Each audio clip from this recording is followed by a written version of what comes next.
हुंजा के लोग इसलिए ऐसे हैं क्योंकि वो अपने असातिज़ा की बहुत इज्जत करते हैं। एक वीडियो कल से वायरल हुई थी, हमें बड़ा स्वीट लगा कि एक हुंजा की खातून टीचर हैं जो रिटायर हो रही हैं, और देखिए जरा किस शानदार तरीके से इन्हें रुखसत किया जा रहा है, जिसको वो डिजर्व करती हैं। ये ट्रू डिपिक्शन है हुंजा से। ये वीडियो देखिए।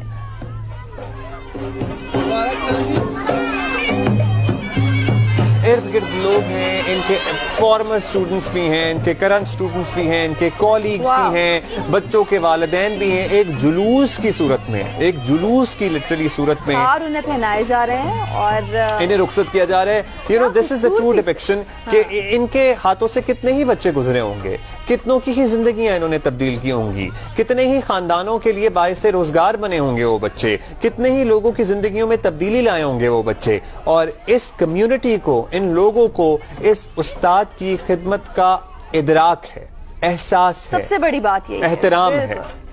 सो वंडरफुल वंडरफुल, दिल खुश हो जाता है फिर ऐसी चीजें देख के। और हमें अपने ही पाकिस्तान में बसने वाले, इस खित्ते में बसने वाले इन लोगों से सीखने की जरूरत है कि किस तरह उस्तादों को सर पर बिठाया जाता है। एग्जैक्टली। और किसी भी शहर या किसी भी खित्ते से आप कुछ अगर सीख सकते हैं जो कि उनका अच्छा है, तो वो आपको जरूर ग्रैब करना चाहिए।